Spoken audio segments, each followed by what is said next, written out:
दोस्तों, कल आपने इस कहानी में सुना कि उस आदमी की पत्नी नारद जी को अपने घर के अंदर ले गई। आज आप इस कहानी में सुनेंगे कि नारद जी ने उस आदमी की पत्नी से क्या कहा और उनको किन किन परेशानियों का सामना करना पड़ा। तो आइए कहानी को शुरू करते हैं। और फिर नारद जी को घर के अंदर ले जाकर नारद जी को पानी पिलाया। पानी पिलाने के बाद वह स्त्री कहने लगी कि मैं खाना बना रही हूँ, आप खाना खाकर जाना। तब नारद जी कहने लगे कि बेटी, हम निगरों के हाथ का भोजन नहीं करते। इतना सुनकर वह स्त्री कहने लगी कि आप मुझे गुरु मंत्र दे दो। इतना सुनकर नारद जी बहुत ही प्रसन्न हुए और नारद जी ने गुरु मंत्र दे दिया। लेकिन गुरु मंत्र देने के बाद नारद जी ने उस बेटी से एक बात बताई कि बेटी, जब तुम मुझे याद करोगी मैं हाजिर हो जाऊंगा। लेकिन बेटी, जिसका कोई गुरु नहीं हो उसके हाथ का अब तुम पानी भी मत पीना। ये बात कहकर नारद जी वहां से चले गए। शाम होने के बाद उसका पति घर आया। उसके पति ने पानी मांगा तो पत्नी ने पानी ला करके जमीन पर रख दिया। ये देखकर पति बोला कि क्या हो गया, क्या आज तुम्हारी तबीयत खराब है? तब पत्नी बोली, नहीं, तबीयत खराब नहीं है। आज गुरुजी आए थे और बोल रहे थे कि जिसका कोई गुरु नहीं हो उसको तुम अपने शरीर से हाथ मत लगाने देना। ये बात सुनकर पति कहने लगा कि फिर तुम मेरी सेवा कैसे करोगी? तब पत्नी बोली कि गुरुजी ने कहा था कि जब तुम्हें मेरी ज़रूरत पड़े मुझे तुम याद करना, मैं तुरंत हाजिर हो जाऊंगा। ये बात कहकर पत्नी बोली कि मैं गुरुजी को बुलाऊं? तो पति बोला, हाँ, गुरुजी को तो बुलाओ। इस परेशानी से केवल गुरुजी ही निकाल सकते हैं, कोई और नहीं। तब पत्नी ने गुरुजी को याद किया। गुरुजी वहां पर कुछ क्षण बाद हाजिर हो गए। गुरुजी बोले, क्या बात है बेटी? तब पत्नी ने अपने पति की समस्या का हाल बताया। तब गुरुजी बोले, ठीक है, तुम गंगा स्नान करके आओ, उसके बाद मैं तुम्हें गुरु मंत्र दे दूंगा। ये बात सुनकर आदमी गंगा स्नान के लिए चला गया। जब गंगा स्नान करने वाला ही था तब कुछ ब्राह्मण उसके पास आकर बोले कि भाई, तुम ये क्या कर रहे हो?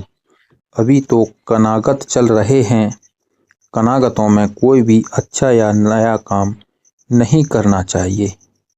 ये बात सुनकर आदमी घर वापस आ गया। वापस आने के बाद नारद जी से कहने लगा कि मुझे ब्राह्मणों ने कहा कि कोई भी नया काम कनागतों में नहीं करना चाहिए, कनागत उतरने के बाद करना चाहिए। दोस्तों, हम आपको एक बात बताते हैं कि अगर कोई अच्छा काम को हमें तुरंत कर लेना चाहिए और गलत काम को कुछ समय के लिए छोड़ देना चाहिए। यह बात सुनकर नारद जी वहां से चले गए। कुछ देर बाद आदमी की मृत्यु हो गई। मृत्यु होने के बाद जब आदमी यमलोक में पहुंचा तो वहां नारद जी को देखने के बाद सोचने लगा कि यही बाबा मेरे घर गया था। तब नारद जी बोले, हाँ, मैं ही तुम्हारे घर गया था और अगर तुम उस दिन मेरी बात मान जाते तो तुम्हें आज हाथी की योनि में जन्म लेना नहीं पड़ता। लेकिन अब बहुत देर हो चुकी है। और फिर उस आदमी को एक हाथी का जन्म मिला। कुछ समय बाद उस आदमी को देखा कि उसकी पत्नी भी खत्म हो गई और उस एक कन्या का जन्म मिला। धीरे धीरे कन्या जवान हो गई। पति ने सोचा कि यह मेरी पत्नी मुझे वापस कैसे मिले। तो वो मन ही मन परमपिता परमात्मा का ध्यान करने लगा। कुछ समय बाद पिता ने बहुत बड़ा स्वयंवर रचा और स्वयंवर में बहुत बहुत दूर के राजा महाराजा आए। उन राजाओं के बराबर में वह हाथी भी बन रहा था। तब राजा ने अपनी बेटी से कहा कि बेटी, जो तुम्हें अच्छा वर लगे उसके गले में आप पुष्पों की माला डाल देना। ये बात सुनकर राजा की बेटी उन राजाओं के पास घूमने लगी। कुछ देर बाद बेटी ने उस हाथी के गले में जयमाला डाल दी।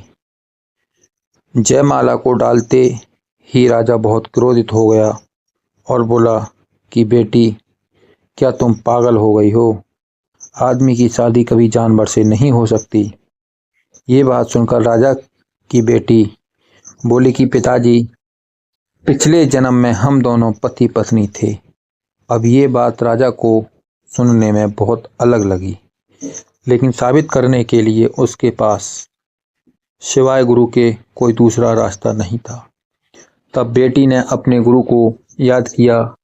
बेटी की आवाज़ को सुनकर गुरुजी जी कुछ क्षण के बाद हाजिर हो गए और फिर राजा से बोले कि हे राजन, ये बेटी बिल्कुल सत्य कह रही है और अब कुछ क्षण बाद इन दोनों की मृत्यु हो जाएगी।